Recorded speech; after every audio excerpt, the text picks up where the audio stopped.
நான் கொல்லவட்டியிலேருந்து மணி பேசுகிறேனுங்க. ஒரு எளிமையான கரைசலுங்க. மண்ணுயிர் கரைசல் செய்வதற்கு ஒரு 20 லிட்டர் கேன் ஒன்றுங்க, நாட்டு மாட்டு சாணி 1/2 கிலோ, நமது தோட்டத்து மண் ஒரு 1/2 கிலோங்க. நல்லா சிறப்பாக இருக்குது. 21 நாளுங்க. அனைவருக்கும் வணக்கம். நான் கொல்லவட்டியிலேருந்து மணி பேசுகிறேனுங்க. இப்போ பார்த்தீங்கன்னா, நான் பயன்படுத்துகின்ற ஒரு எளிமையான கரைசலுங்க. மண்ணுயிர் கரைசல் பார்த்திங்கன்னா எளிமையான கரைசலுங்க. அதற்கு தேவையான இடுபொருள் பார்த்திங்கன்னா ரொம்ப எளிமையானதுங்க. முதல்ல பார்த்திங்கன்னா தயார் செய்வதற்கு ஒரு 20 லிட்டர் கேன் ஒன்றுங்க, நாட்டு மாட்டு சாணி 1/2 கிலோ, நமது தோட்டத்து மண் ஒரு 1/2 கிலோங்க.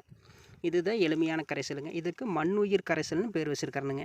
இது எப்படி பார்த்திங்கன்னா நான் பயன்படுத்திக்கிட்டு இருக்கிறேனுங்க. நல்லா சிறப்பாக இருக்குது. இப்போ இது ஒன்றும் இது இல்லைங்க. பார்த்திங்கன்னா 20 லிட்டர் தண்ணி இல்லைங்க, 1/2 கிலோ நாட்டு மாட்டு சாணம் 1/2 கிலோ, நமது தோட்டத்து மண் 1/2 கிலோங்க. ரெண்டும் மிக்ஸ் பண்ணி தண்ணியில் ஊற்றி கலக்கி வச்சிட்டோம்னாங்க அந்த கரைசல் ரெடி ஆயிருங்க. இது ரெடி ஆகிறதுக்கு பார்த்திங்கன்னா 21 நாளுங்க.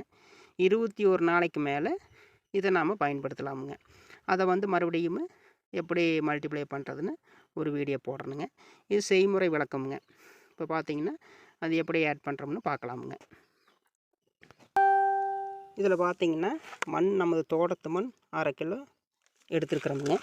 நமது நாட்டு மாட்டு சாணி 1/2 கிலோங்க. இப்போ பார்த்திங்கன்னாங்க 1/2 கிலோ நாட்டு மாட்டு சாணி, 1/2 கிலோ தோட்டத்து மண் ரெண்டையும் எடுத்துங்க நல்லா ஒன்றா மிக்ஸ் ஆகிற அளவுக்கு பிணைஞ்சிக்கணுங்க. தண்ணி முதல்ல ஊற்ற வேண்டாமுங்க. முதல்ல 2 பிள்ளையார் பிடிக்கிற மாதிரி நல்லா பதத்துக்கு பிணைஞ்சு விட்டுங்க. அதை இந்த கேனில் போட்டுட்டு அப்புறம் தான் தண்ணி ஊற்றணுங்க.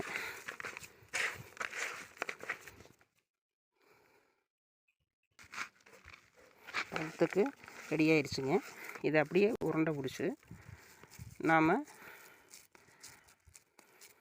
இதில் போடுறோமுங்க. கொஞ்சம் கொஞ்சமாக உள்ள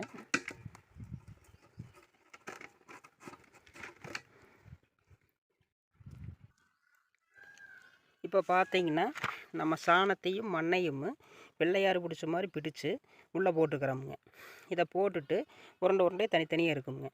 இதுக்கு மேலே தண்ணி ஆட் பண்ணுறோமுங்க.